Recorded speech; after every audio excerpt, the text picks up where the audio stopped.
I need a better web camera one day. I'll get a better web camera. I think we all kind of do. Yeah, me too. Like an HD one, a nice like. Yeah, nice crisp look. So I can be looking fly in those Zoom meetings. That's right. I mean, that's the way to do it, right? Exactly. Like, oh no, what you mean? Standard def webcam? Oh no, you can't have this job. Nah, you fine. Well, if you're like with COVID and everything, if you're glitching, they probably don't want you. Nah. Exactly. And I've been doing my like acting classes over Zoom, so you need to be able to see the emotion in my face in HD. Like I didn't see no tears. They're falling, cuz. All right, look, it's just my camera.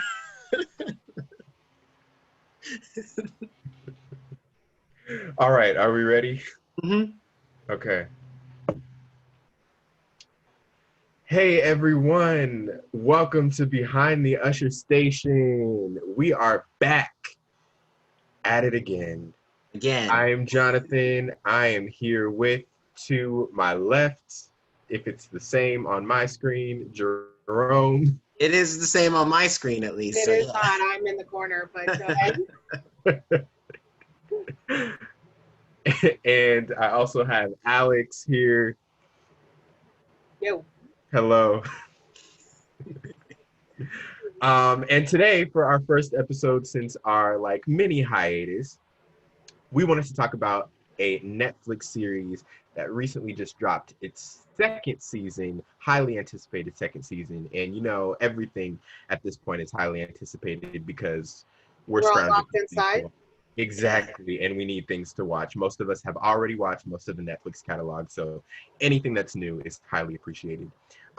Anyway, the show is The Umbrella Academy. Season 2 just dropped. First, one word reaction from each of you of season 2. Alex, you can go first. It's kind of exactly what I expected. Not that it wasn't good, but kind of a little bit predictable. All right, and Jerome, that was way over one. I was about to say that's more than I one was word. like trying to think of a word, but I didn't want to just lay it out as predictable because it's like was still good, and predictable tends to be a bad word when associated with like TV shows, movies. My word would probably just be "I." Like cause that's how I feel. I feel like it was all right. Not that I hated it or anything like that. It's just like at first I was gonna say refreshing, but then I thought about like The Boys season 2 is coming out in I think next month. September, yeah. Yeah, and The Boys is easily the most refreshing superhero content right now for me, coming out because it's just a different way to look at the superhero community. And so compared to Umbrella Academy, while it is weird and quirky, much like the comic book, it's nothing that I'm like this feels like if a Deadpool movie was about a team of Deadpools, really. A bunch of people who tell jokes and do a lot of crazy zany stuff. But they're also superheroes. See, at least I didn't go off on a tangent. That was also way more than one. I figured since Alex did it, I figured since Alex did it, I stayed focused on Umbrella. What about you, Jonathan? What's your one word / sentence? My one word would be, and I hate to say it, underwhelming. So all of it's like pretty much on the same platform of like, I think it was hyped up so much because the first season was something really good. And you okay there, Drew? Yeah, that speaker fell. It's all good. Okay. I'm all right. I heard that too. Yeah, I was like, did you bang your knee? Did you? I'm good. I think the show really depends. The reason it's so well liked is definitely the characters and not so much the plot. Like Alice and the way she dealt with being in the 60s at that time and being black, and at the start of the season being mute too, was a really great like establishing of character and how even though she kind of grew up with white siblings, she still has to deal with this racism and dealing with the issues which currently in this time with everything going on was like kind of like a reminder that like yeah, we have come farther than where we are, but we still need to work more. Well, also it was a great thing because Allison's a character. Well, no, sorry, I'll show that. Allison's a great character to see that from because Allison's a character who's never been powerless. Like her power, she basically can mind control anybody and everybody to get whatever she wants, do whatever she wants. That's how in the first season she became a successful actress and all this stuff. So I totally forgot about that. yeah, so in the I totally forgot she was like a famous actress in the first season. But it was also that power. I think we saw that loss of control or loss of power when she did do that to her daughter. She rumored her daughter into behaving. Yeah, but she still had her powers. Where like now in the 60s, with having her throat cut, not only is she powerless because she's a black woman, but also powerless because she literally can't use her powers to get out of a situation. So all she can do is run from like a group of white men that want to beat her up, or accept or have to use her wits or her fist to fight injustice, as opposed to like just saying I heard a rumor and now everything works out and it's perfectly fine. And I will say that about like the being chased or the racism and having to deal with all that. A lot of the times during like protests and things like that, people say, I don't have much power in doing this, but at least I have my voice. And Allison's character in the first season, it was a lot about her voice, and she was very much outspoken. And the rumor was her strength, and taking that away in the beginning of the season really showed that she had to adjust and be more, and show that she's not just this one-dimensional character. She actually has strength in like her power, or in her body, and she has strength in her mind. She's actually much smarter and clever than anticipated. Mm-hmm. And I will also say that the next best character would definitely be Klaus. That dude's just so weird, but like I believe he's like one of the reasons people tune in a lot is because he's just this weird guy. Yeah, but so enjoyable. Okay, so I kind of wrote out all my thoughts on the characters. I'll just go through the ones that we've talked about right now. So Allison. Yeah, go ahead. So going on Allison, I was probably the most interested in her story this season, just because of it was a cool dynamic of her being in the 60s and the whole civil rights movement and having to deal with that. And her being a leader, and like you guys said, the multiple ways of using her voice, like both as her superpower and in the movement. So I really like that, and I like the actress as well. I really like her. I know she was in Hamilton. She was in Hamilton. Yeah. I still haven't watched it. She's one part of the company, so she's not like a main character. But she wasn't in the movie. She wasn't in the movie, but she was. She's in the movie. She's in the background. Oh, really? Mm-hmm. Oh, okay. I know she played a different character when, like, after the main cast, like, left. But anyway, and then Klaus. Yeah, he's probably my favorite. Even though I really liked Allison's story, and that was probably my favorite story, Klaus is probably my favorite character. He definitely gives, for me, the best performance of the entire cast, both season 1 and season 2. Although for me, this season, his character, I don't blame this on the actor. I kind of blame it on the writing, but his character felt a little one note. Like he didn't have a lot of dynamics in a way. It was kind of all like fun and jokes and games and I'm this cult leader and goofy and I'm drunk or high half the time or most of the time. And I wanted more of those like sentimental moments from him. Well, you get that with Dave and then also with Ben too, a little bit. I wanted more. I wanted a little more of that. It didn't fulfill the Klaus that I think could have been fulfilled. I was gonna say before, like we kind of just jumped into the characters, but in case for those who have been watching, because we haven't gotten into anything too crazy as far as spoilerific stuff. This is gonna be a spoiler review. So if you haven't watched Umbrella Academy season 2 yet, or season 1 for that matter, watch at least season 2 to understand what we're talking about it all in this review. Pause this podcast if you're watching the audio or the video, or pause the video, watch it, come back, and hear our thoughts, see if we confer. Or if you don't care, thanks for stopping by and sticking around. I really appreciate that. So I just wanted to give that spoiler warning out there, and also give a quick rundown on the season too, because we kind of just went into the characters. But the season's about this time in the Umbrella Academy, goes back after essentially destroying the world in 2019. They resort to going back in time to fix the problem, but instead accidentally go too far back and end up in 1960, spread all throughout the 1960s 1, 2, and 3. And then, shenanigans ensue. We'll get into later. So there you go. So that for some context. Yes.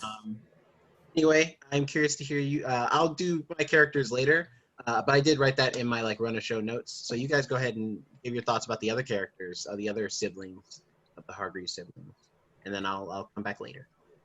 Alex, what do you think about the character of Luther? Because I have some thoughts. Kind of annoys me. He wants so bad to be the leader, and usually it is seen with superhero stories or being stories or stuff. The one who has the super strength tends to be the leader of the group, and just with him, he's trying so hard to do that, and it's just to the point where it's kind of getting annoying of that. And then they try to have him have these playful moments, like when he's getting into the back of the car and it lowers, and he's like, "Nobody make any fat jokes." They try to have these moments, but it's just kind of well, you would make them. Don't be such a baby. No, he wouldn't. Luther's a nice guy. He doesn't insult anybody. No, he just threw Vanya in this tiny little cell instead of just talking to her about her powers at the end. To be fair, that's because he made the wrong call of Exactly. assuming that if he locked her so up, hard. he would try to, she would, if he didn't lock her up, she would destroy the world. Right, that's the whole thing, that he tries to be the leader, but all he can really do is just, he's not really meant to be a leader. And I think that is a nice change, because again, it's always the person with the super strength that's the leader. So not having him as the official leader. None of them actually have an official leader. Maybe 5. In the comic book by Gerard Way, it normally is number 1, Luther. But Luther, the reason why is because none of them are not really a team. In fact, the book, I think that's the one thing the show kind of carries really well, or translates very well from the book, is that they're not really a superhero team. I mean, they work together because they have to, but they're not really like the Avengers or something like that. They're just people. They're a family, and so when stuff happens, it's all right, I guess I got to call my brother up. Hey, the world's gonna end. I need your help. Okay, whatever. But maybe the world's gonna end constantly. At this point, 5 should have figured out that it's them who's basically affecting the end of the world.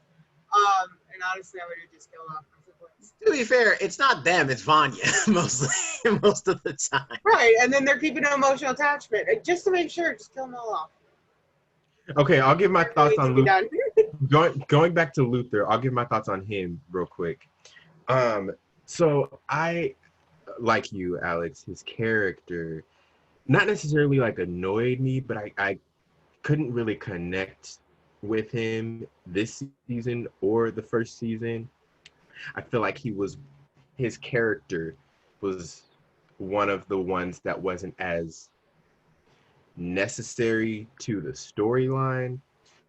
I felt that in season 1, his main storyline was the weird incestual thing with Allison. I love that they addressed that in the show, by the way. Sorry to cut you off. I love that Klaus is that's a weird relationship. You gotta admit it really is. Everybody was it's not, they're not blood, but if you grew up together as brother and sister and call the same man father and the same robot mother, no. Right. And that's another carryover from the comic is why that's in the show. I don't know if in the comic they're still I think they No, did they get in the comics? I think they do, but I can't remember. I haven't read the comic. I only have like information from like forums and stuff from the comic.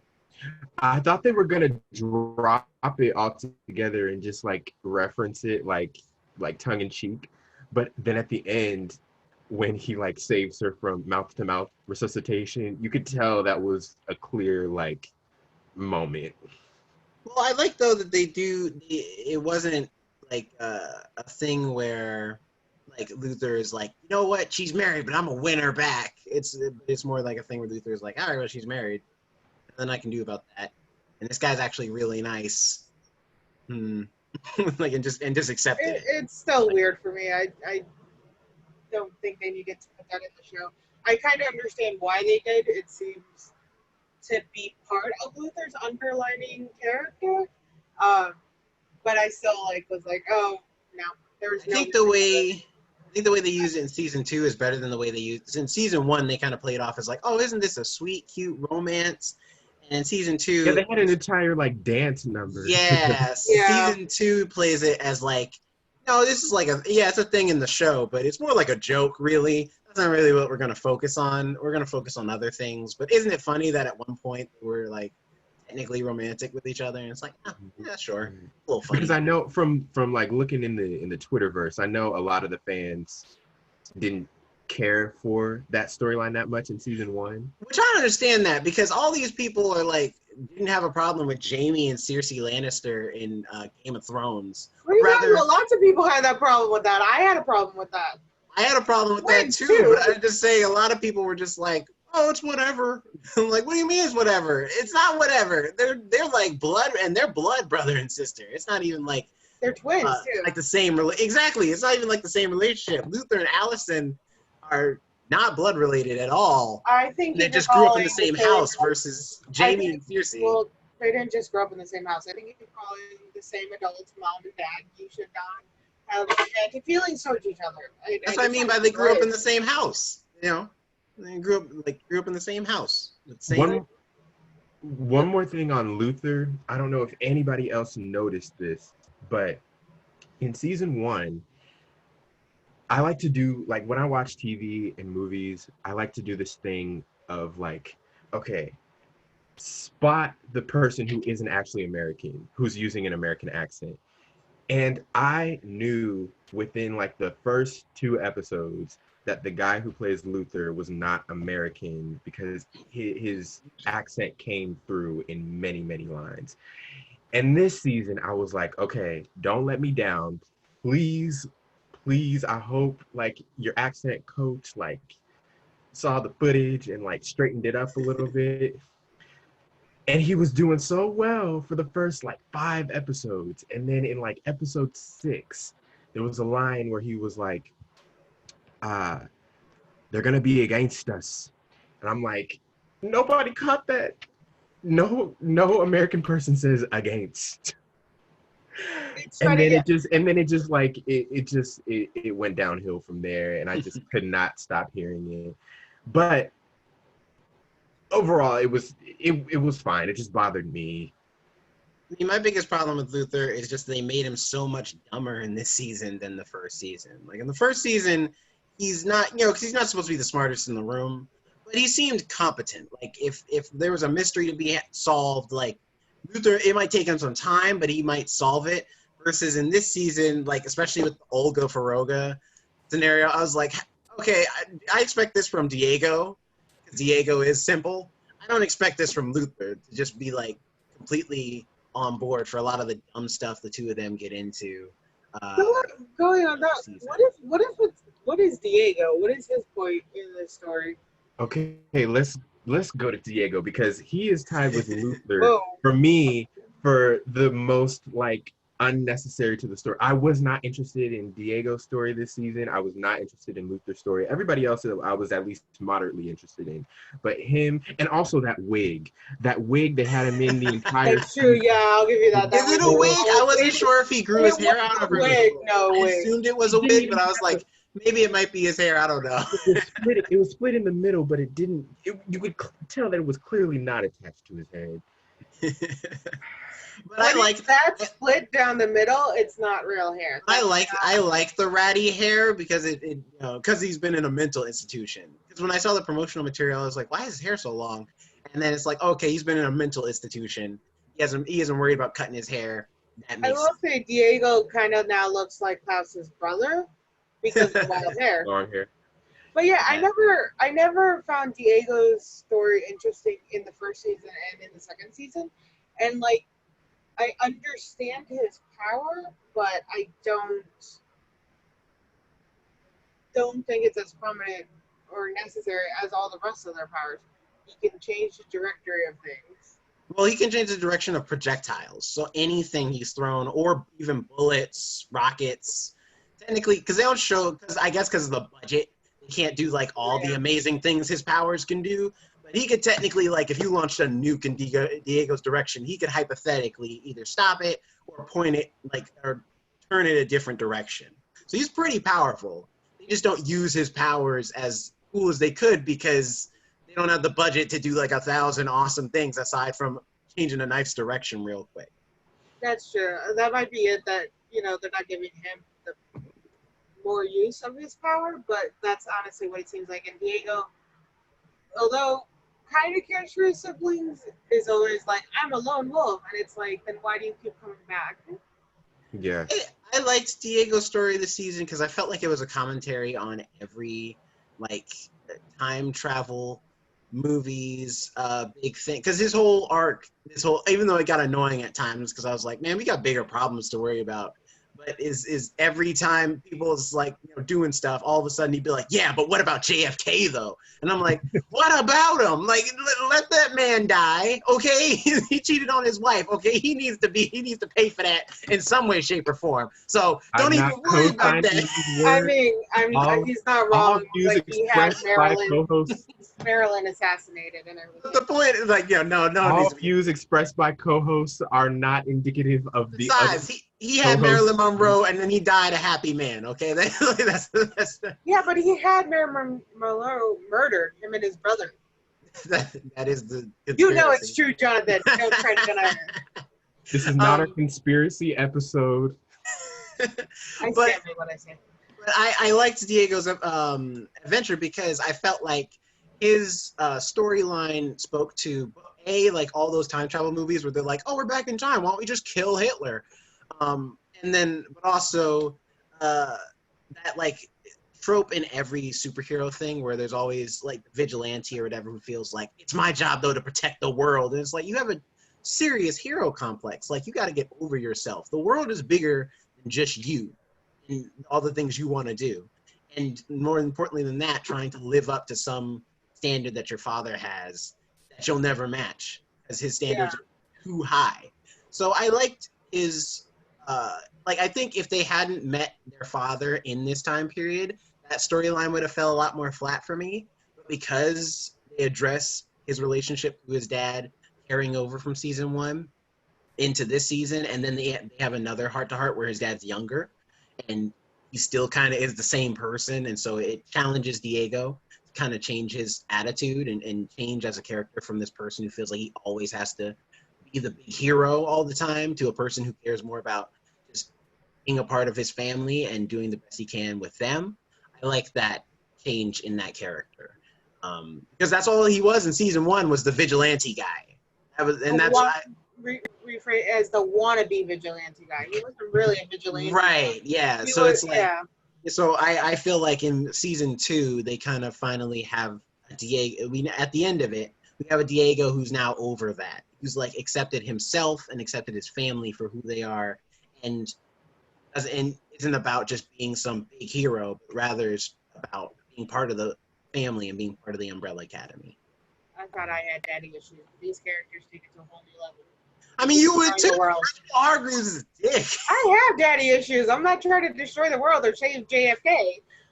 That's because you don't have superpowers. I can. Yeah, fair enough. Okay, let's move on to Ben. I can do a hell of an uppercut. For Ben, for me, I don't really have too much to say about him because he wasn't that relevant until like the very, very like, and I'm talking the last few seconds of the season. Well, the last few We'll get to episodes, because he helped Vanya too and stuff like that. So he's like, so the last few right, episodes is when Ben really kind of does anything of any importance. right, and we'll get to the end and like what the future is going to hold, because obviously he's going to hold a significance in the future seasons, or at least next season. But I really liked the scene in the episode where, you know, he like possessed Klaus, allowed him to possess him, and he got to like interact with his love, which that didn't really go anywhere. They kind of just like said their goodbyes, but that was kind of like my highlight for his entire arc. I didn't really get the part where he like sacrificed himself for Vanya. I didn't really like see that coming. I would have liked some like lead up to that rather than it just happening. It just seemed, for me, it seems like, okay, we need Ben to do something because we haven't had him really do anything for the last 8 episodes. So they had him do that. What are your guys' opinion on the character of Ben? Well, I I think go ahead. they wasted Ben. He could have been. Mm-hmm. He was in the season one. He was kind of. I don't think people realize how much of a support system he was for Klaus. That even through all the drinking and getting high, that's what Klaus used to avoid seeing like spirits. Ben was still always there. He was much more powerful, even on a spiritual level, than I think people realize. And then another thing was that, like, they found out, oh, Ben is actually with Klaus near the end, but the siblings really didn't think about it when they all got back together too much. They kind of forgot about him again, and that's like, oh, I thought this was supposed to be about unity and family. Well, screw the other brother. To be fair, that's Klaus's fault because Klaus told them when they asked, like, is Ben here? He's like, oh no, ghosts don't time travel, so you know whatever. And so they just let it go because they're like, well, he's a ghost. I mean, even if he was here, we can't talk to him. Like, Well, that's the whole problem. They keep letting things go instead of Klaus just talking is to the only them. one who could talk to ghosts. So if he says he's not here, he's not here. What are we gonna do? It's like make him appear. Because Klaus has never told a lie to them about Ben before. I mean, you know, is what it is. You gotta accept. You gotta accept. Yeah, like take your brother's word for it. All right, he's Absolutely not. on ghosts. You guys have siblings. I would not take my sister's word on it. I would take one look at her and I'm like, you're not telling me the truth. Something's there, but we're gonna walk My away from it sister's now. a But we're different coming person. back. So my sister, if she tells me that something like that, I would believe her. But my sister's not Klaus. So I wouldn't believe my sister. If she doesn't want to admit the supernatural, when spooky stuff happens, she'll deny it really quick. So that on that frame, I would not believe her if she said she didn't see the ghost. I'm like, no, you saw it. You're just trying to ignore it. regardless, I just feel like it was legit only because when Diego does realize that Ben's possessed Klaus, he's excited to see him. He's like, oh my god, yes, Ben. Then they should have been matter at Klaus that like, hey, so he was around. Well, that doesn't assume, like, Ben doesn't say I was around the whole time. He just says I'm here now. So for as far as they know, he might have just got here. Right. I feel like they just don't give enough thought to Ben, who saved them before when he possessed Klaus in the season finale too of season 1. So like Ben has saved them now twice. Actually, the other one doing any saving is Ben. Not true. I would say Five does a lot. Like Five does a lot of saving. It's just his siblings are incompetent. They're all about like, because every time he's like, the world's gonna end. Yeah, but my husband though. What part of the world's going to end? Do you not understand? Like, it doesn't matter if you're married or what have you. They're going to die anyway. Like, well, he does help me save the world.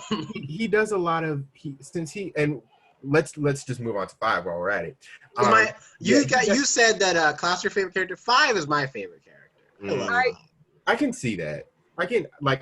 That's understandable. If you would have said Luther's your favorite character, I would have looked at you sideways. But, no, Five is my favorite character because I understand his play completely. Where it's just like I like having a mind where you want to like get 1,000 things done, and all the people around you aren't quite there yet. So it's It's like, look, we need to fax these papers. Yeah, but I need to type up this thing first, and then I got to do this. That's not important right now. Help me do this thing first, and then you can do that. So I will say, go ahead, Jonathan. Go ahead. Oh, I was just gonna say, he does a lot of talking. Like he has a lot of ideas that he shares with the rest of the group. He's like, no, we need to do this, and then this will happen, and we'll get back home.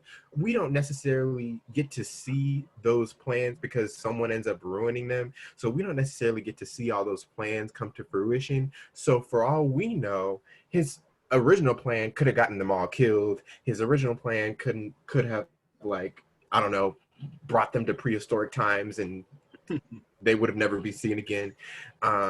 So he throws a lot of things at the wall, and some of them tend to stick. So he came with the idea to talk with their father, and even though they all got awkward about it, about confronting him, his dad did give him some great advice that did end up saving their lives in the end. Even though they didn't make the time limit, and like the time limit thing screwed them over, if all of them had been there at the 90 minutes for that briefcase, theoretically they could, because Vanya wouldn't have been in the FBI building, so it wouldn't have blown up, so the timeline would have been fixed. So it's like, there's a lot of things that, like, whenever Five gets something going, it gets shot down because something else happens that ruins his plan. And he's like, all right, well, fine, I guess I gotta fix it. And it's cool that he's also the oldest, technically, because he's like a 50-year-old or 60-year-old man in a 15-year-old's body. And Aidan Gallagher does an amazing job playing Five. I don't think anybody else can do that role the way he does it so well. In fact, he does his attitude playing Five has a lot of people wanting him to play Damian Wayne, Batman's son, if they ever do like a Batman and Robin movie. Because Damian Wayne is a lot like that too in the comics, where he's this kid who is very mature for his age. So when he's working with Batman, Batman and him often clash heads because his son's like, look, I'm basically a self-functioning adult in a kid's body. I don't need you or anybody else for that matter to fight crime. But I could see it. I think that'd be cool. I think Five just annoys me a little bit because he is a lot more talk.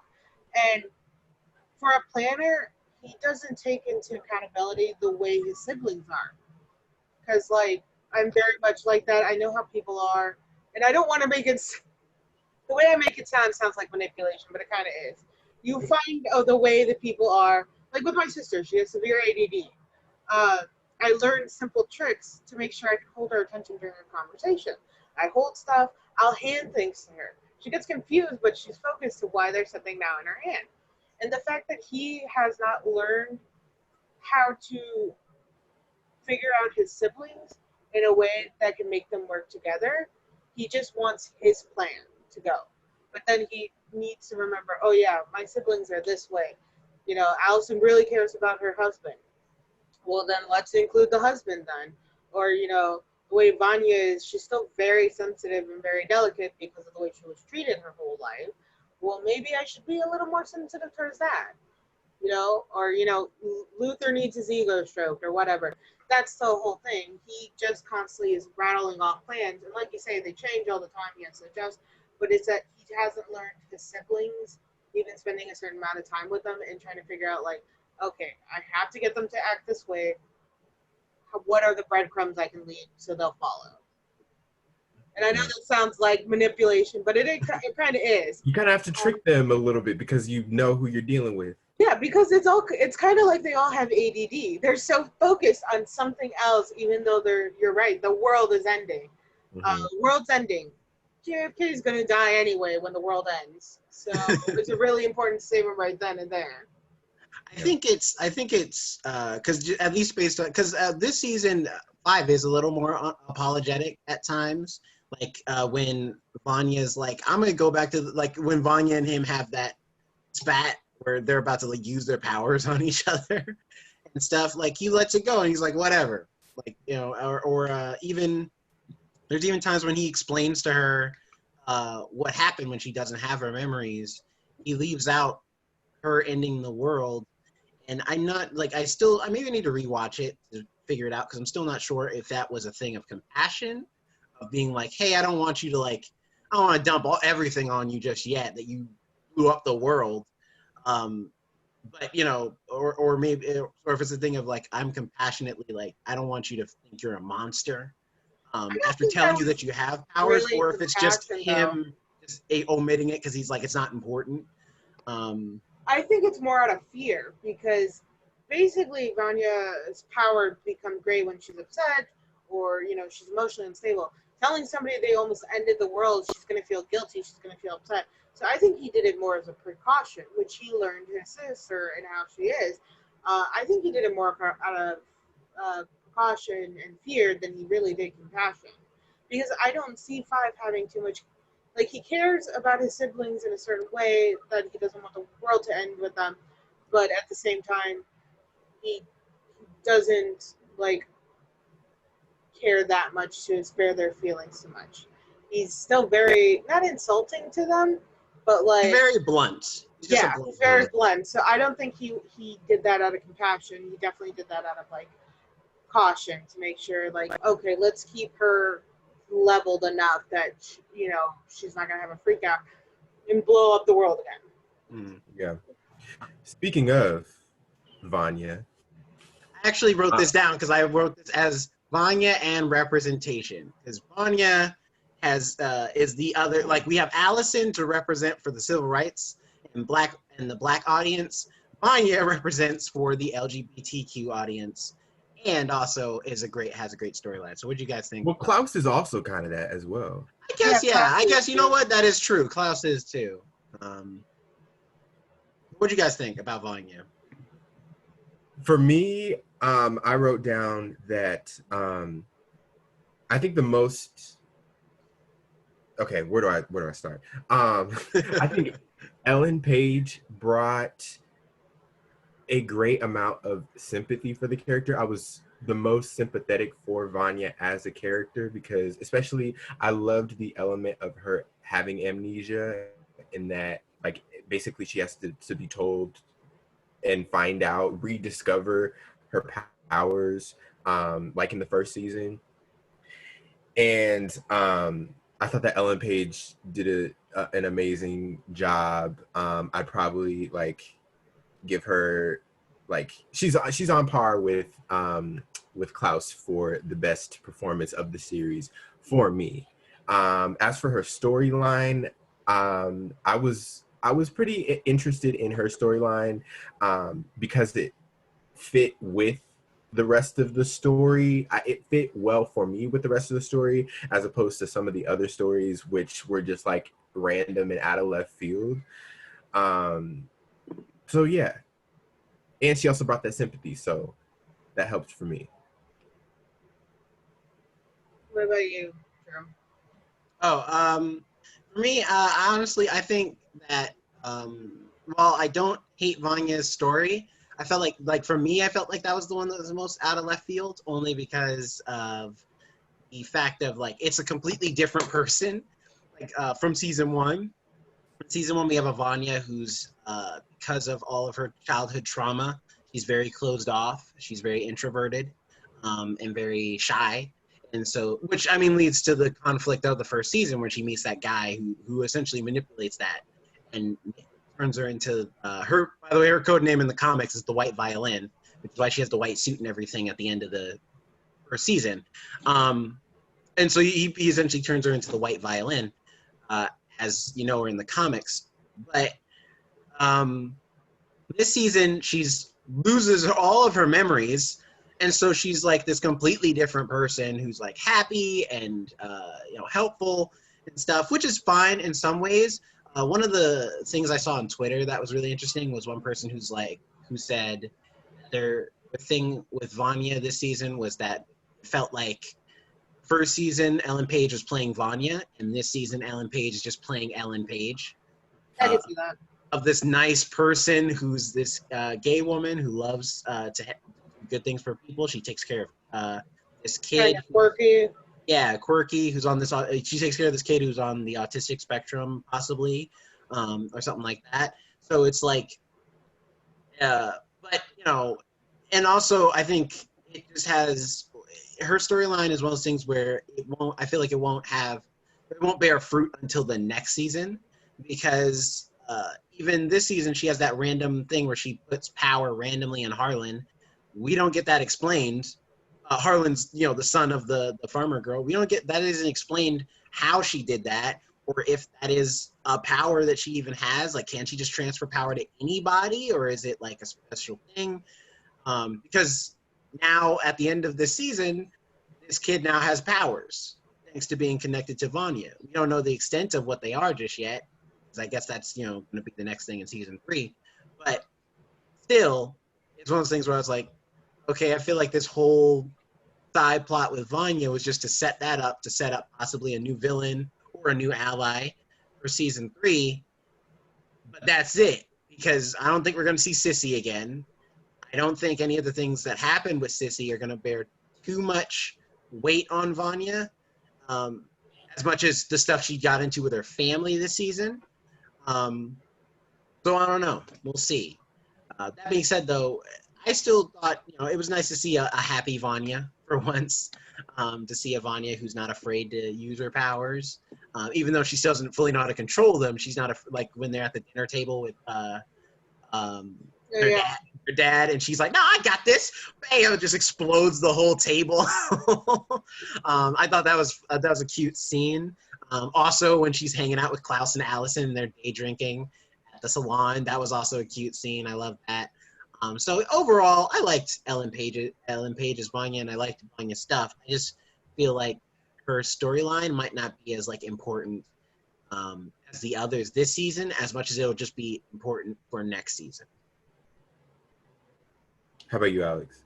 I think they kind of screwed her over a little bit by taking away her memories, like all the trauma. She was like kind of emotionally abused growing up. She was lied to.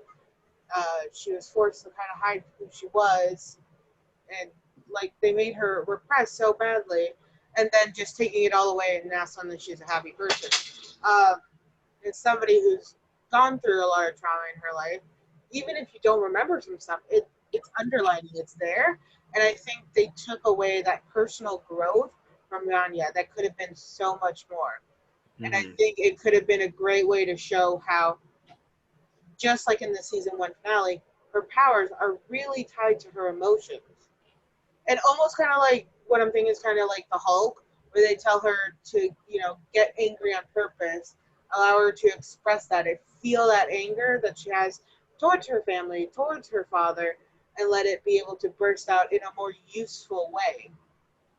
Instead, it's just all like taken away from her, and then, oh yeah, at the end, it's given back to her, and now she has to remember all this horribleness with this new happy life that she had, those slipping together, and it's like, well, now she's got conflicting thoughts and memories, and I think hopefully in the next season they will give her a more character development, more plot, more change. Because in this one, you're right, it kind of was like Ellen Page playing Ellen Page. They kind of took away Vanya and what made her her, which was her isolation, which was her, low confidence and things like that, and just gave her this like, okay, you're a brand new person. And her whole family, once again, lied to her about everything. They were ignoring everything and just lying to her face, like, oh yeah, no, you're fine, you're good. Like, no, like, you killed Allison. We need to address that. And like, you almost ended the world. We need to address that. Well, to be fair, this time the ending of the world wasn't all on her, because like the first time she blew up the moon. The second time, in this season, it's the FBI. If they had just left her alone, she wouldn't have like used her powers reactively and then blown up a building, which made them think it was the Soviets. And now there's a nuclear war. Right, and I'm not saying like the second season. Well, the second season they're also in the 60s. I mean, they could have lit off a firecracker and it would have been the Soviets. True. America was in high tension back. Well, America's always in high tension. I'm not wrong. But like, it was just that she probably could have had more control. Like again, like the Hulk when they showed in like the Avengers 2. Mm-hmm. No, the first Avengers, where he's able to control the Hulk because he kind of has this anger level to him that's there all the time, but he acknowledges his anger. He works with it. instead of just like brushing it aside or suppressing it. And I think they took that away from Vanya. They took that away from her working with her anger or her um, misery and just giving her this sappy new, storyline that I think they hoped appeased people. Like, oh yeah, she was really sad, but look, now she gets to be happy. Like, no, and as somebody who's had to work through a lot of trauma, kind of see that as like, oh, so it's can I just get a happy new storyline? Question for you guys. Now that we've gone through like all of the main characters, obviously we won't go through every single character in the show. Otherwise, we'd There's be too many. podcast for days. But what do you think, in your opinion, what's something that maybe they should have taken from season one, maybe a storyline, a character, an idea, a setting, something that they should have taken in season one that would have made season two better? I honestly don't think there is anything, just because they trimmed a lot of the. I think one of the weaknesses of season one was the fat of the commission, being such a with Hazel and Cha Cha. This season, they kind of make the commission like while they're there, they're not the focus. Like they're kind of just an antagonist to add to the just series of problems that are happening. That being said, I think I don't know if I would have included Lila, because I believe Lila's a completely original character from the show. She's not from the book, as far as I know, including having her powers. That being said, though, I think in the book they're addressing like other kids born on the same day as the Hargreaves children. So yeah, they allude that they're all like related. Yeah, that he's one of the twins. So, because which I think was also funny that the ending is they were like, "This is the Sparrow Academy," because that's the next. That book hasn't come out yet, of the Umbrella Academy, but that's the next arc from Gerard Way is the Sparrow Academy. So I think that's really interesting. I wonder if those two are going to come out at the same time. Wait, isn't it? Yeah. So like, I kind of forgot when watching this second season.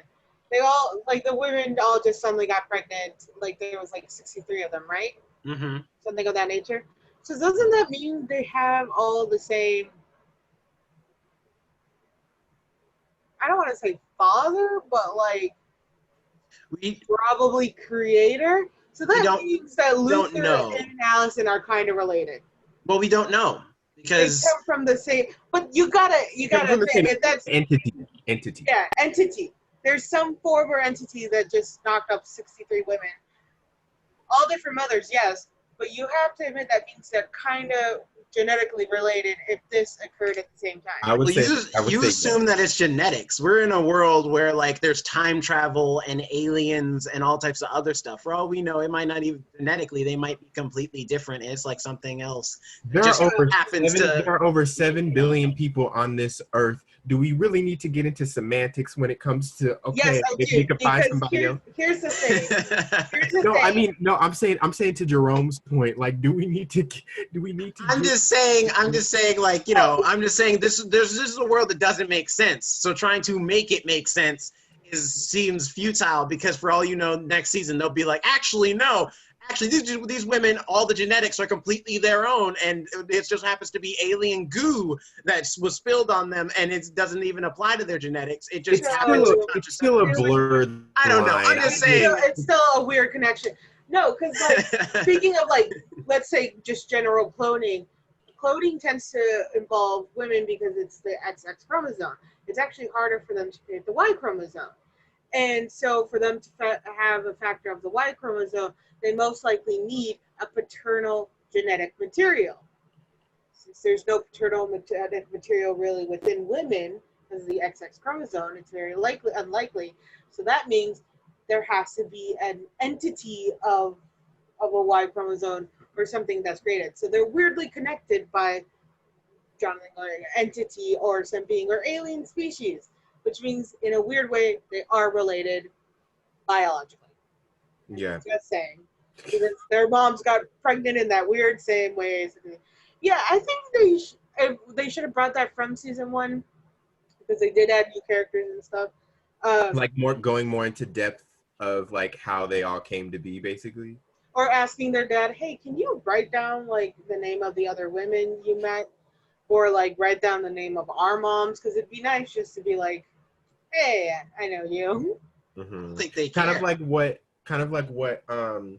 so I didn't watch all of Stranger Things season. Mhm. What are they on now? They're about to be on season 4, right? Season 4 is the next season, yeah. Okay.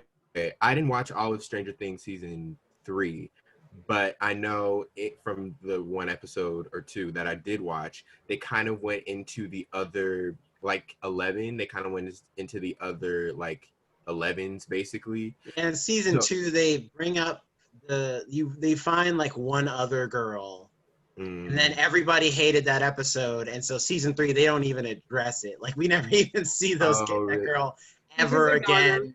Yeah, because everybody was like, well, to be fair, I think the only thing that went against that episode was because it like the episode just before it was like the ramp up, like it was about to get to the climax of the season finale, and then they're like, all right, cool, that's cool and all, but real quick though, let's go over here and talk about these kids real quick. Aren't these cool characters? And everyone's like, I don't care about any of this.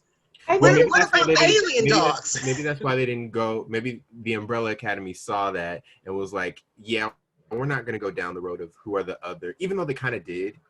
Yeah, but I think it would have been like a nice moment if the dad did have that like information or something and he offered it to them and they were kind of like, no, we just need each other. Mm-hmm. Knowing what, but knowing what their dad is like, do you think he'd even give them that information?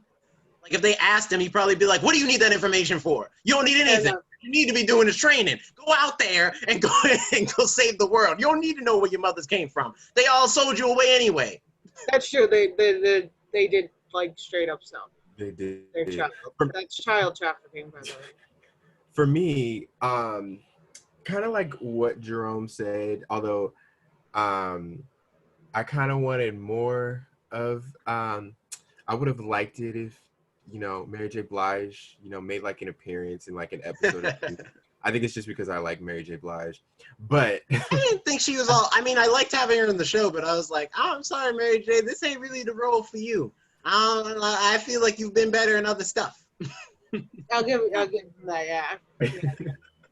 I would have liked her to make a guest appearance, maybe like a flashback or something. But plus they hired Mary J. Blige. She didn't sing one song, not one.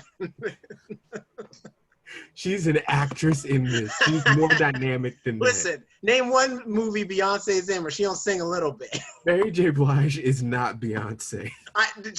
Maybe not, but they on the same page. Did J-Lo sing in Hustlers? She didn't have to. That body was doing all the singing for her. Off track, guys. Anyway, I didn't really care for the handler story. I would have liked if she would have also been left in season 1. And is it Leela or Lila? Lila, I didn't really connect with her character as well. It was kind of a thing for me of like, okay, what is their motive? It was unclear to me, like the whole series, so that kind of made it hard for me to watch. It felt I couldn't see exactly where they fit in the entire puzzle of the Umbrella Academy, other than to just like deter the mission of the Umbrella Academy kids. So yeah, I would have liked if when I saw that she got like revived and she got the bullet taken out of her head, I was like, oh, I wish we would have had like another villain this season. So yeah, I didn't really care for Old 5. I can see that. Yeah, Old 5 wasn't as good, and I feel like the way Aidan Gallagher plays 5, Old 5, I was like, there's no way you're the same person. You don't have the same attitude that he has playing 5, and I wonder if that's just not that. That's just because the actors didn't talk like too much about like their character, kind of like the same way how in It Chapter 2.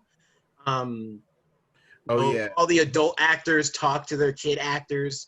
Be like, okay, this is how you play that character. Okay, I'm gonna take some elements from this. Except for the old Ben, how he like changed. Except old Ben. Old Ben is just a completely different person.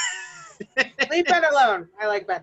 But yeah, you're right. He lacked the mannerisms of like 5. and the way he behaved. Because 5 act compared to like his siblings, very proper, very like straight back and all that stuff. And old 5 kind of had that less feel of like, I guess I want to say entitlement to him. Mhm. Another thing about like old 5 I found is that like I feel like they kind of made him too old. You know what I mean? Because during his time jumps, 5 had kept regenerating younger, or back to his age when he originally jumped. Then suddenly now he's just kind of like this old man. Does that mean when he jumped, he regenerated back to being an old man from when he like first jumped, or is this the age he's supposed to be? Wait, what do you mean? Well, his age. So when he came back the first time, when he jumped to the apocalypse, he grew old there. But when he finally was able to jump back, he had to kind of give up his age, and that's why he became young again. That's why he became No, he became young because he messed up. Like the right. calculations to get him back to 2019, like in his time, was wrong, and so it's an accident that he's young. But he was meant to get back the same age and just be old. But he wasn't just like an old man. He was supposed to come back. Yeah, well, because in the 60s, he's part of the commission at that point, and he'd been part of the commission since he was back in the apocalypse. Like he grew old in the apocalypse, and Right. then like in his old age, they found him and they were like, "Hey, want to be part of the commission and be a time traveler?" And he's like, "Sure." And meanwhile, while he was doing that, he was trying to figure out how to teleport back in time, but he didn't count on doing the math wrong and becoming like reverting back to his younger self when he did jump back. But he Right. was always supposed to be like that age, like be old in the 60s by the time, like in the timeline anyway, he's always. Right. But what I'm saying is like when he jumps back, is he back in the 60s because he grew old again, which means he lived out his life, or did he finally get his original or his supposed to be original age again? When he jumped, because he tended to miscalculate a lot. I feel like when he time travels, it's that whole: are you supposed to be this age? Did the time travel make you this age?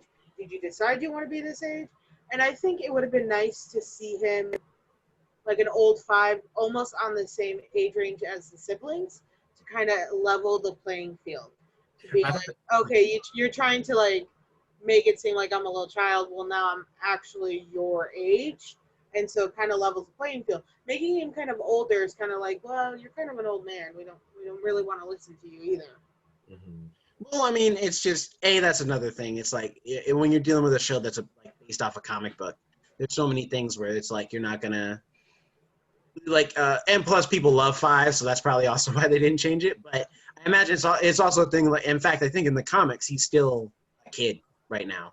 They have 3 volumes of the Umbrella Academy, and he's still a child, Like 5. reporting around. I think in the next season they might do that just to see who he is, what he looks like, and how he acts around his siblings at like, because they're supposed to be what, 30? They're like in their 30s, yeah. Yeah, how they act, how he acts at 30, and like I think they're gonna do He's gonna that. be the same. He's gonna be a 60-year-old man in a 30-year-old's body. Yeah, but when he was 60, he didn't really act 60. He still. That's the I think that's like, I think that's a 60-year-old fault of the actor, though, not so much the writing. Because I think the actor just doesn't have the attitude and the like you said, like the attitude of entitlement and just like age and wisdom that Yeah, I think young what 5 happened has. was the actor tried to mimic more the younger version of him instead of being like what he would really be like in his 60s. He tried to act younger in his older age. He tried to act like the actor. Yeah, Right. instead of just trying to take the notes and being like, oh, this is how 5 would act as a 60-year-old man. Yeah. Because he already has that mentality and those mannerisms, when he's constantly, like one of the things, he's constantly always putting his hand in his pocket and moving his jacket in a way that older gentlemen would usually do, especially when having a pocket watch and things like that. So there's those slight mannerisms, that's the 60s version of 5 was missing greatly. Yeah. Okay, so. Oh, one last thing. I just wanted to ask what you guys thought about Reginald Hargreaves, the father. because we find out a few things about him this season. One big thing near the end when he confronts the Majestic 12, and we don't see what he does to them, but we know he takes off his face. Majestic 12. That's an interesting name in general. Yeah, I thought that came out of left field. I could give you the answer, but I don't know if you want it. Maybe don't spoil it for Yeah, I won't give you. Yeah, I won't give you that answer. That's a thing from the comics that I know, but I'm like, when I saw it, I was like, oh, they're doing that. All right, cool. All right, that's neat. I wonder if that's going to come into play in season 3. But yeah, I was curious to see what you guys thought though of him in general though, overall the season, because we see him fight Diego, and also like we get a little bit of him talking to like pre-Robo mom, like before she's a robot, when she's actually like a person who's like a humanitarian or something like that, or works with chimps to send them off into space. What did you guys think of the dad? I think I would have liked if they put more emphasis on him as the villain rather than the handler and Lila, because I felt like they were supposed to be like the main villains of the series, and he was just like this mysterious character that they had to get close to, but they also had to keep an arm's length because they knew what like he was capable of and what he was planning. So I think if they like gave him a little more spotlight, I would have like cared about his character a little more. Most of the season, I didn't have that much of an investment with a lot of the characters. And I think that is something that is different than the first season where like I was learning about all the characters and I was invested in their stories. This season, since they were all spread apart, they were all doing their own things, they were all on their own journeys, and they didn't get to a common goal until like the latter part of the series. I wasn't as invested as I was in season 1 when it was like a group activity. That makes sense. If that answered your question about that. I kind of agree with you. I would have liked it more if they had focused, almost like made it more, more villainous. I think there's a certain point they were trying to give him like empathy or explanation to why he is the way he is. And I think had they just made him a little more villainous or a little more showing his reasons or like his origin. I understand they're probably going to do the origin story of season 3 or however. Look, there's Shogo staring, but she just wanted to say hello.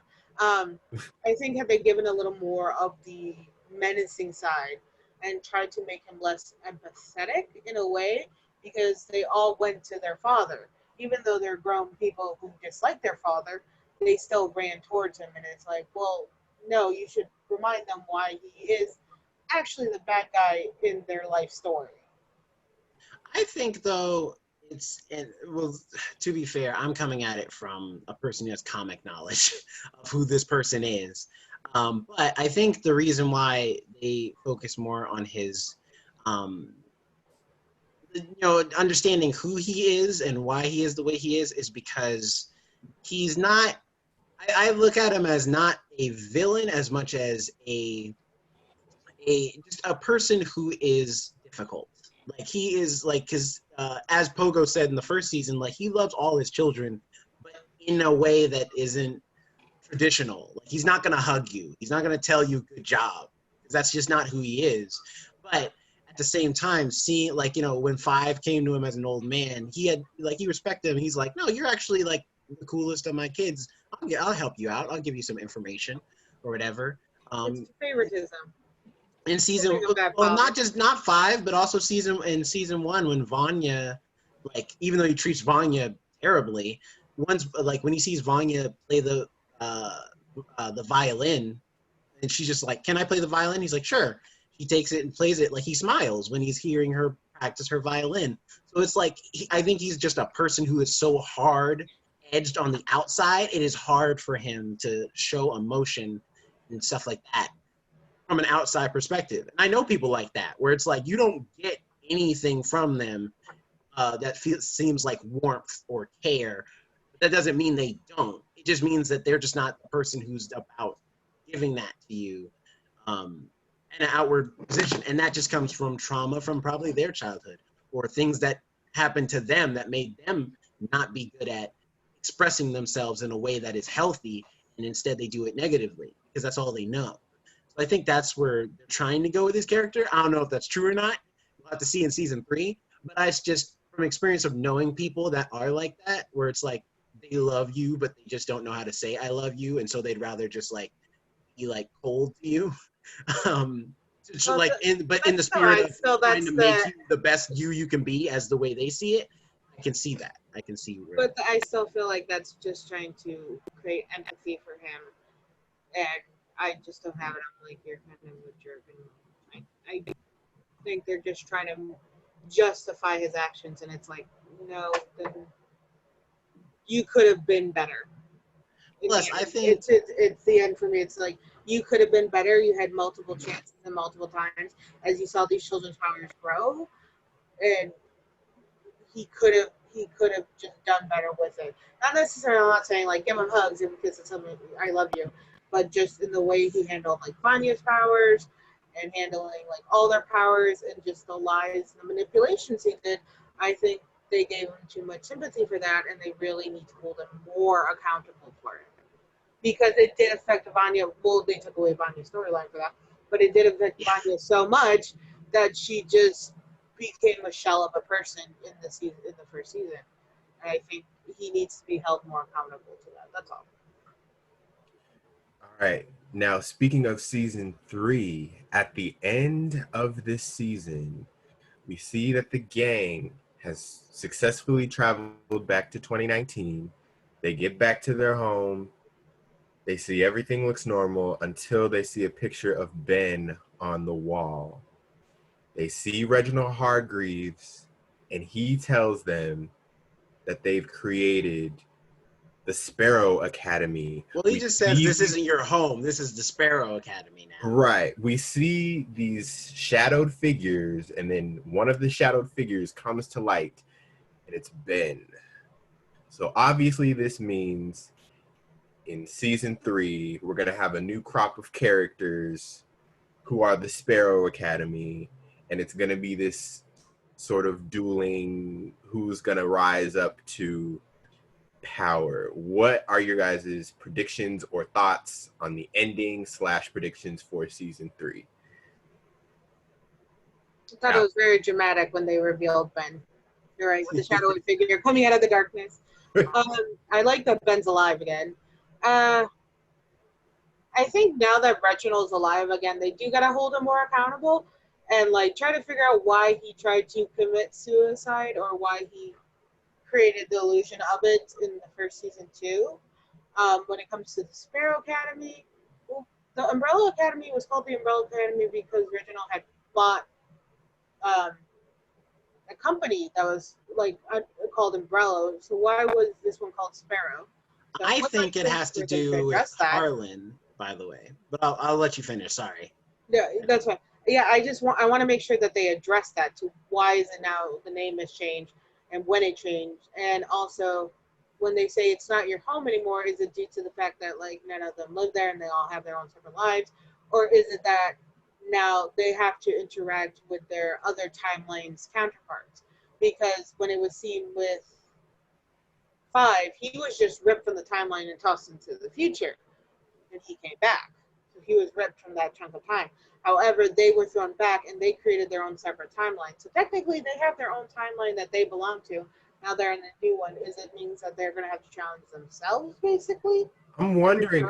Yeah. That's what I was thinking. I'm wondering, is it going to be themselves, like these characters, in an alternate, universe or whatever? Or possibly could it be some of the other kids? That's true. And also the relationship Ben and Klaus had, is that still going to be the same? Because Ben was with Klaus through a lot. Like he was there when he was mourning David, the guy he lost in the Vietnam War. Ben has been there through the cult and everything. And now this Ben hasn't been. He's been alive the entire time. Does that mean the relationship Ben and Klaus had is no longer in existence? I think it's no longer in existence because didn't Ben say like, "Who the hell are these people?" or something like that at the end?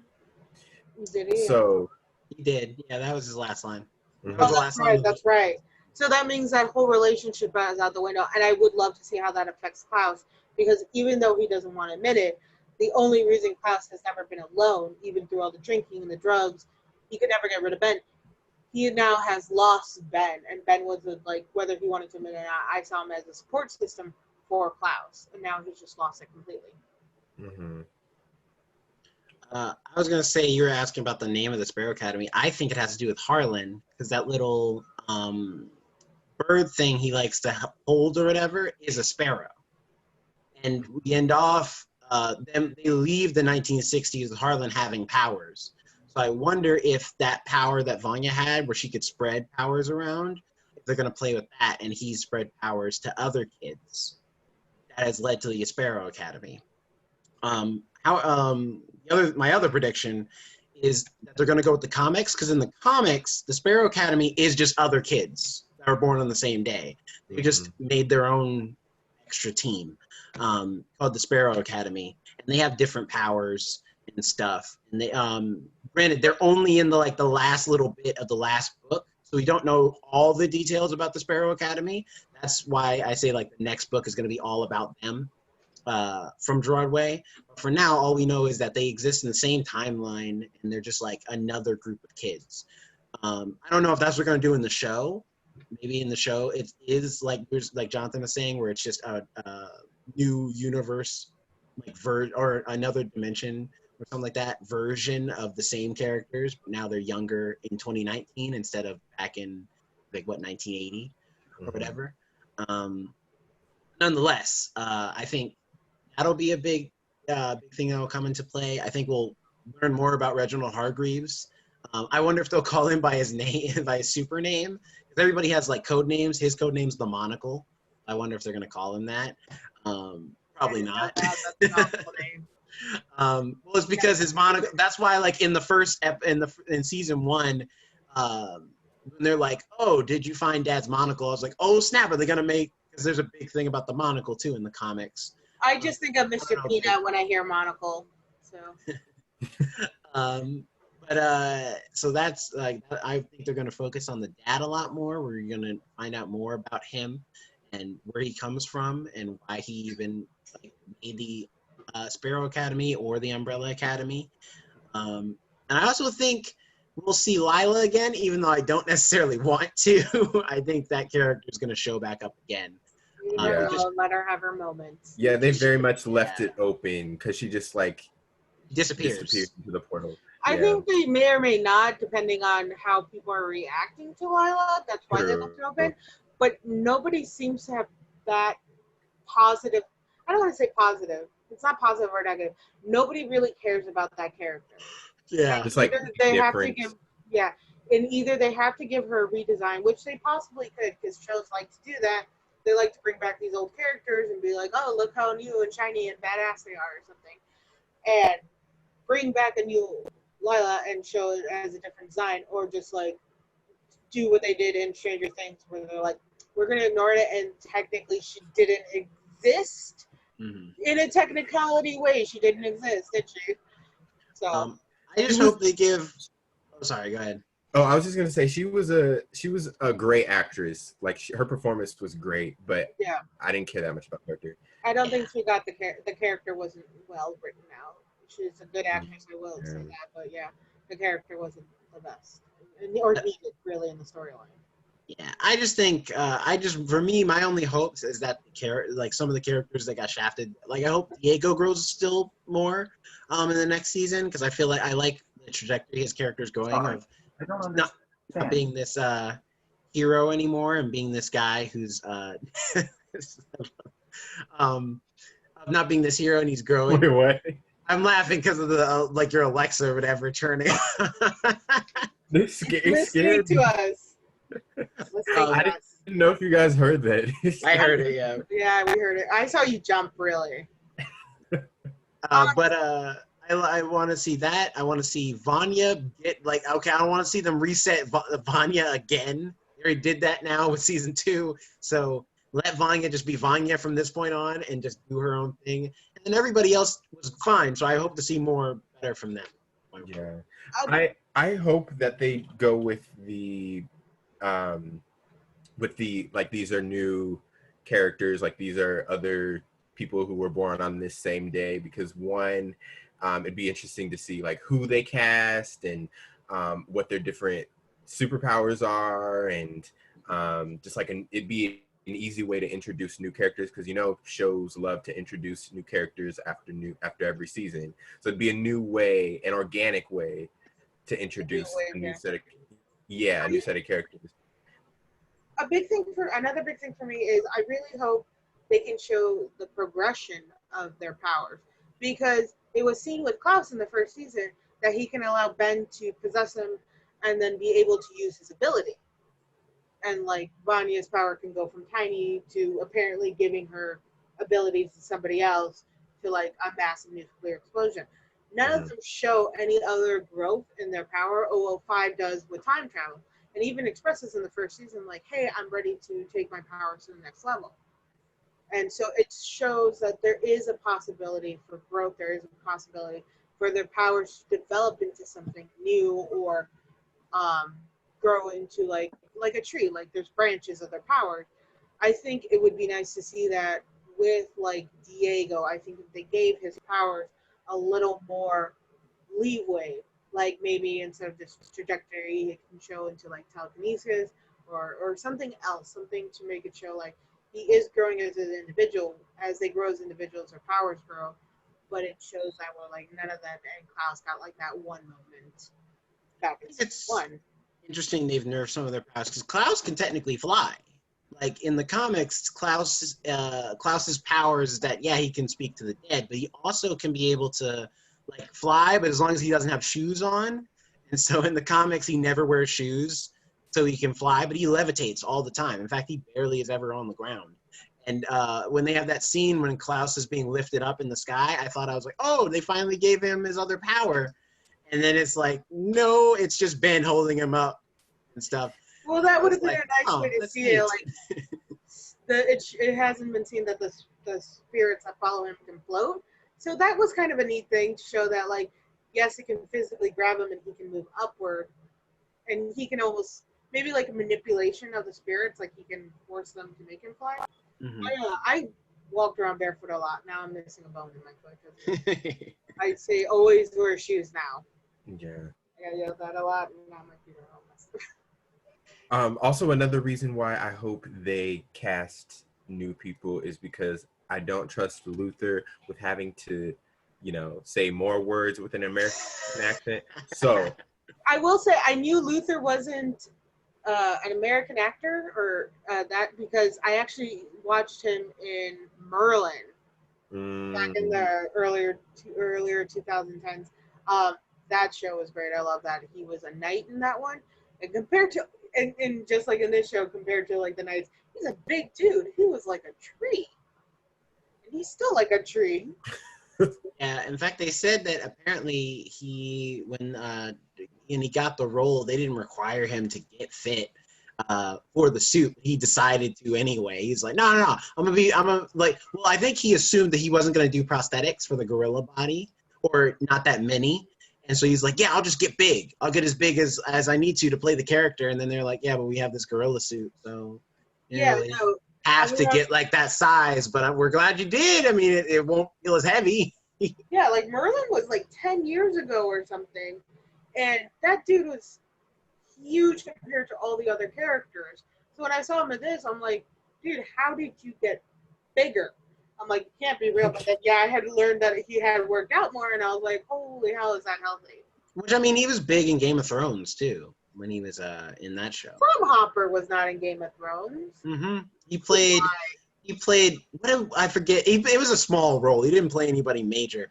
He played, remember the son and father who Daenerys burned for being, like, part of Jaime Lannister's army when she was invading Westeros, and I forget his name. Charlie. Yeah, Daikon. Daikon or Harley. Dickon. Oh, yeah. That was his name. Dickon. Oh, he was. What? He was Dickon. Yeah. I Yeah. That was the joke of the show too. don't remember that. I honest to God don't remember that. Yeah, he's one of the Tarleys. It looks like he replaced another actor who played the character in the previous season. Oh, I think that he might did. be- I think he Alright. did. Yeah. But anyway, So that's Umbrella Academy. Yeah. that is our assessment of Umbrella Academy. If you haven't watched it, go ahead and watch it. See if Well, you're real quick, yeah.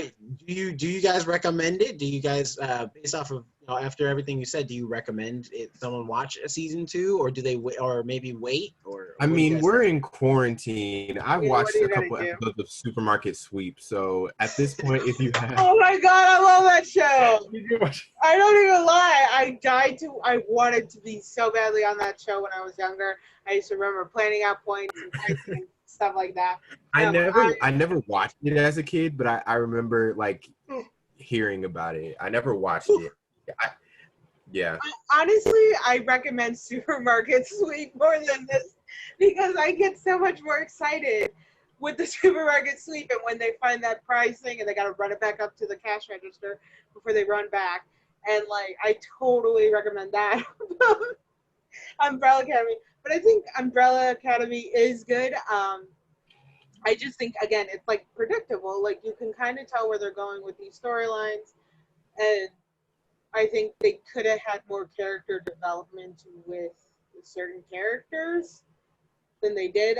Other than, like, Allison, I think her character was done extremely well. The way she was mute to the Civil Rights Act and everything. I think she kept putting too much focus on her husband. That was a little annoying. Because no offense, at a time like that, you really shouldn't be getting married. Like, you're back in the 60s. Your brother has screwed up a timeline again. Well, as far as she knows, she doesn't even know if she's going to be able to get back. Like, for all she knows, this is yeah, it. Like, that's the I'm not just thing. going to be unhappy while I'm here. Like, if I got, I might as well move Might as on well with my make the life. most of it. So she needs Right. so instead of just figuring stuff out, she decides to just settle in the 60s. What is there to figure out? She's not going to time travel. She can't do that. And she doesn't know where 5 is. Technically, She 5 could, doesn't like, even... Right. Well, no, she is a black woman in the 60s who was mute at the time. Right, and she's limited in that aspect. She can't even go everywhere because some places don't even accept her to even come in the building, let alone, like, just be around. But, and then 5 doesn't show up till 1963. So that means, and she showed up 1961. So she would just be searching for 2 years for someone to hear. I just think the marriage thing was an unnecessary plot. And she seems to be wanting to get married all the time because she got married in the first. She was married first time around. She's the only character that seems to want to be getting married. Well, because, do-over.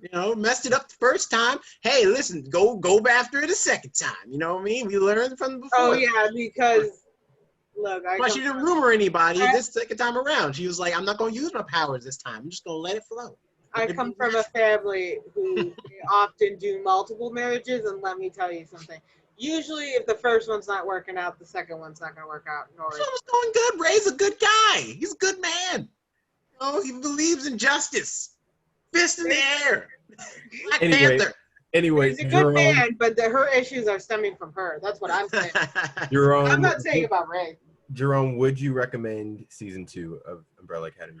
I would say if you like Umbrella Academy season 1, you're gonna like season 2. If anything, it's even better because season 1 we didn't see as much of the characters like singular stories, as much as it was just like mostly like the Vanya show, and then the other characters are kind of doing a lot of their own thing. Now this time around, everybody has a subplot outside of just Vanya.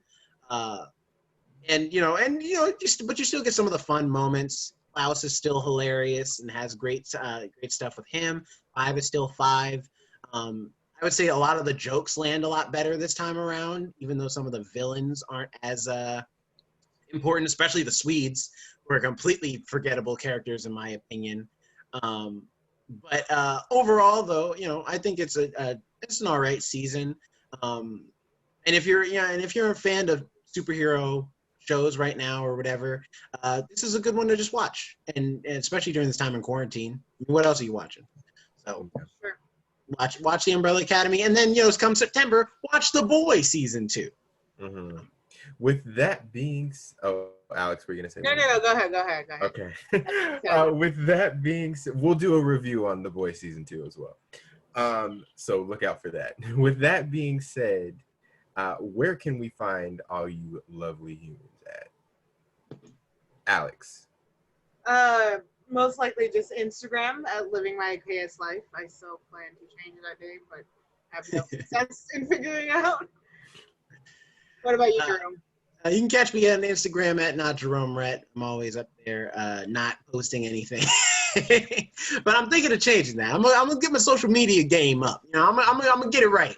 Self-promotion. That's right. But yeah, you can always catch me there at not Jerome Rhett. And then I'm also gonna plug my YouTube channel that I have stuff on, but have never told anybody about. But Mr. Jerome TV, you can find me up there too. Really, it's all gaming content, me playing video games. So if you want to see me play some video games and stuff like that, come check that out. So yeah. Nice. All the gaming. It's not safe for kids. I will say that now. Language is being thrown. So if you're a child watching this podcast, just so you know, it ain't for you. I think so if you're gonna watch it, don't tell your parents. That's all I'm gonna say. That sounds way worse than I think you intended.